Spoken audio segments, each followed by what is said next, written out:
Tenors, can you round out your ah a little? 1, 2, 3.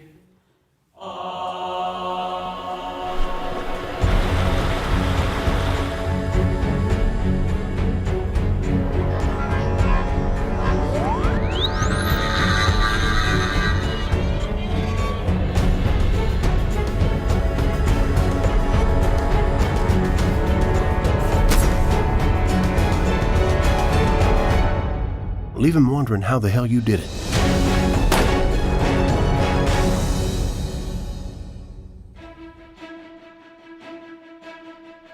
The process of making sounds for games has actually gotten easier over the years. The challenge is that we need massively more sounds. We have much more complicated engines and interactions and gameplay mechanisms, and you can make no assumptions about how that's going to be heard by the player. You've got sound effects, which may be something that's pre-existing, or maybe sound design elements that are implemented in cinematics or in the gameplay. There's Foley, things that are actually recorded, and then there's the music, which obviously has a lot to do with the mood and the feel and the experience that the player has as they go through the game. And then all of that's mixed together in either real time through the gameplay, or in cinematics it may be pre-mixed. Isn't this airborne-ship?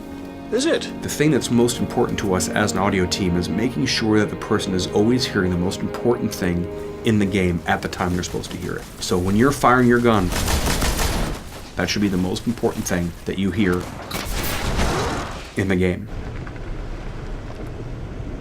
We found some contacts that allowed us to go to a very remote area of an Air Force base outside of Las Vegas and be able to record some awesome stuff. It was a fantastic trip. Rolling, yeah.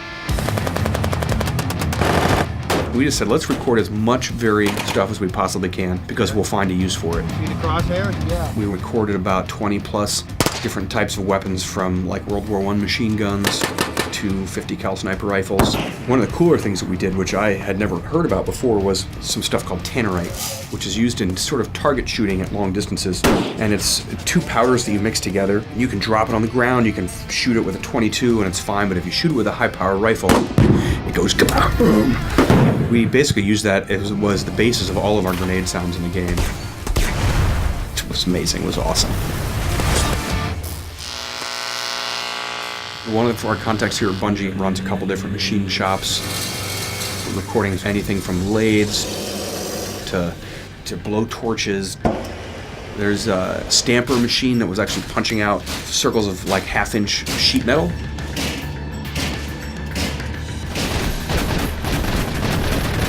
That actually turned into the Vex footsteps. Anything we could find, we just like basically going to a place that had lots of machinery and saying like, make that go, and we'd record it.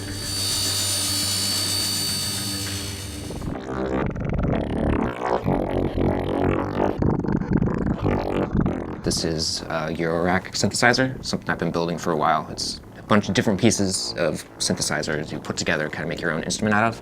A lot of people use it for music, but this is just for sound design. So I'm playing water sounds out of the laptop. It goes through the system, and I'm going to record it here in Pro Tools. This is the water sound without the effects. And this is it with the start of the effects, the beginning of the effects. That's kind of a good sound. It's not quite Vexy enough for me yet, but of course it can get a lot crazier. I'm increasing the modulation amount that's coming from this thing. It's fun to kind of get out of the box once in a while and get some sort of tactile control going on.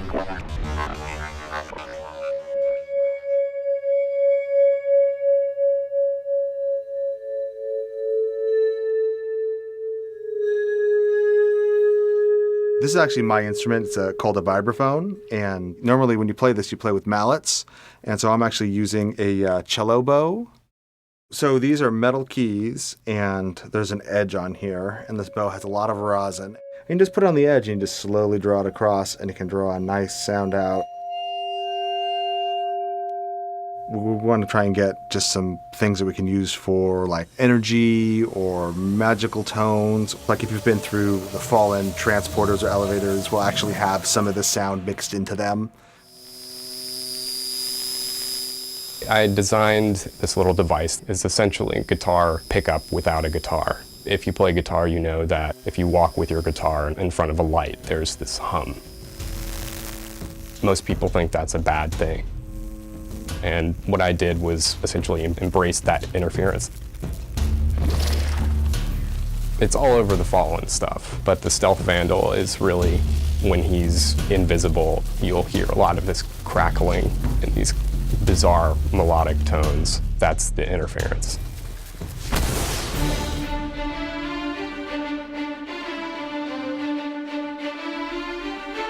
Heart of the Black Garden. Damn!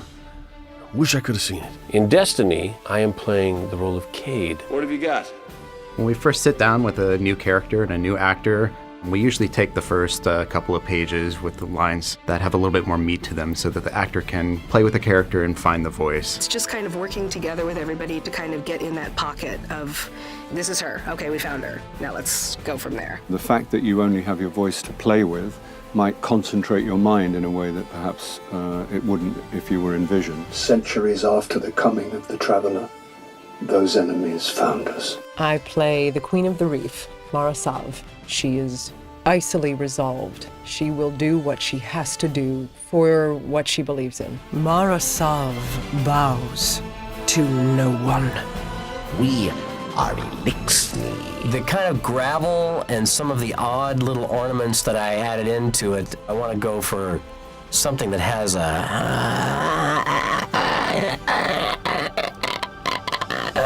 that's got some of that kind of what's called a glottal fry.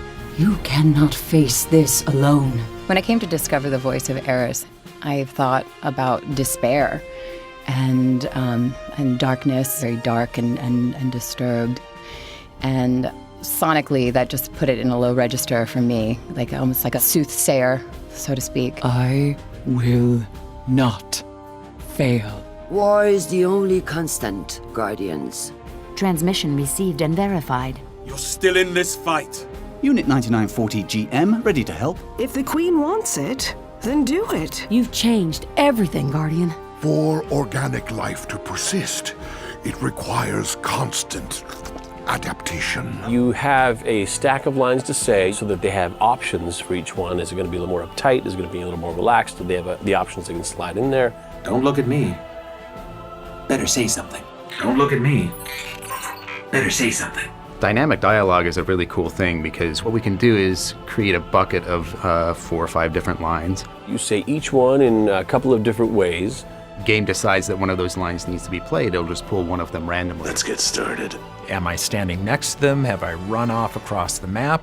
Are we in combat? Are we not in combat? As a player plays that more than once, they won't hear the same dialogue every time. You don't necessarily have a concept of a take is a take. A take is a piece that you can make into a different take sometimes because it turned out you needed something later, long after the session that you thought you were gonna need. I hope we can hunt together again someday. I need to hear something good. Anything. To what do we owe this honor? That's one of the hardest parts about being able to put together dynamic dialogue in a game, is making sure that the actor stays consistent. Last call. Closing down. End of shift. So that this line can follow that line, can follow that line, and it all makes sense. I understand. Your Grace. Good luck!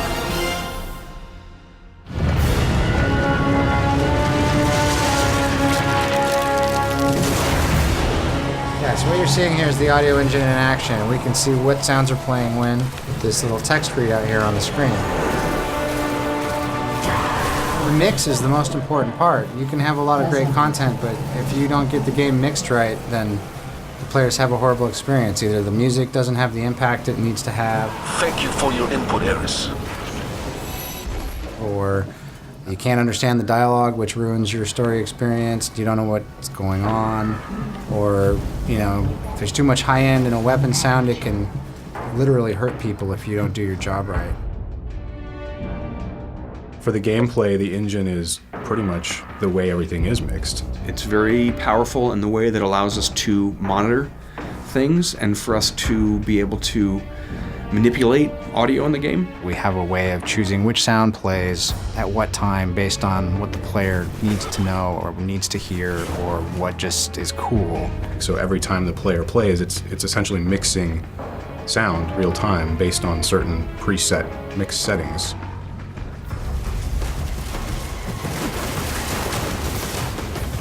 What we see right here is basically all the emitters I'm playing in the world. They kind of vary in color. It's telling me the state that they're in. Some of them that are gray, for example, I've totally turned off because they're too far away or not important enough.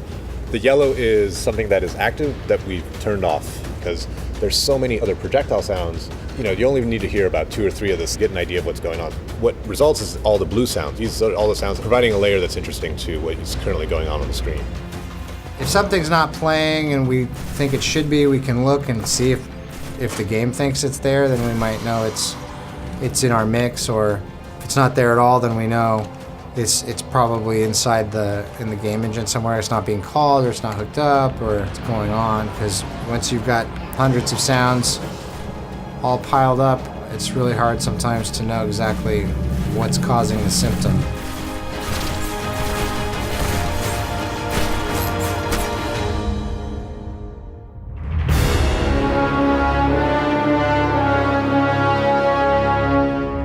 Destiny has such a sweeping story. The music that's tragic, it's epic, and it continues to evolve over time. With the first Destiny, we were maybe a little more on a grand scale, whereas on Taken King, we went a little more personal and dark. Music helps the sound of the game by scoring the emotion of the experience. Slayer of my son! Hopefully without doing it so overtly that people know what's happening. You want to give it a bit of a tilt in the direction. If it's dark, you want the music to kind of push it in that direction. When we very first started writing for Destiny, we didn't really know yet what the world was. I mean, we're using MIDI instruments or sampled instruments or whatever just to get the ideas across. We'll sketch out a piece of music that you can actually hear, and then oftentimes that will get re-recorded later with live musicians.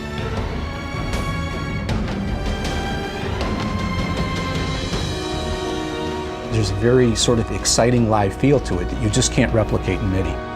My goal, obviously, is to make the best music that we can and help it really complement the gameplay and the stories that are implemented and really make it, you know, sound and feel right.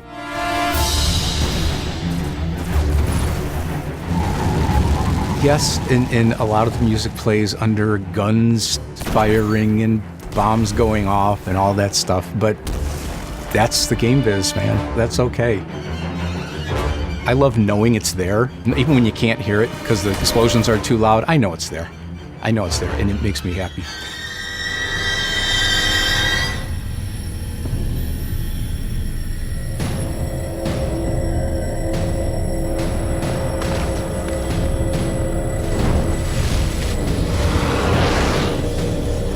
I love that C-Paul and a few others totally went balls to the wall on a bunch of different levels and sort of took Bungie music in a way that we haven't been to in the past. If you've played any of The Moon, you get a little of this going on.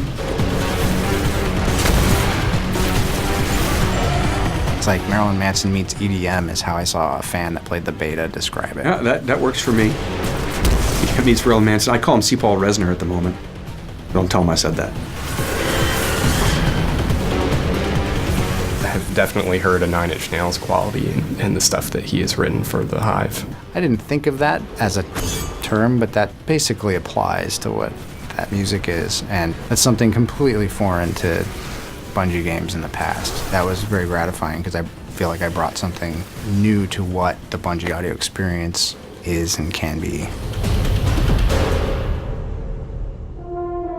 A lot of times when you're building something, it's not until you're done that you realize what you were trying to build in the first place. You've got this blank canvas to create a universe from scratch and then make it sound like that universe. It was a really challenging task, for sure, for us to basically throw out everything we'd done for 10 years as far as an audio team goes and all the code base that we'd had prior to this and go to a brand new engine and make a brand new game. Bungie's gotten so much bigger, but Bungie still maintains the philosophy of iteration until it's right. There's a system there to build on, and there's a lot of depth to that.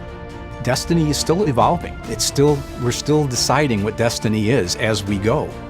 I'm a true believer, and I want to be here for this for a while. I'm having fun.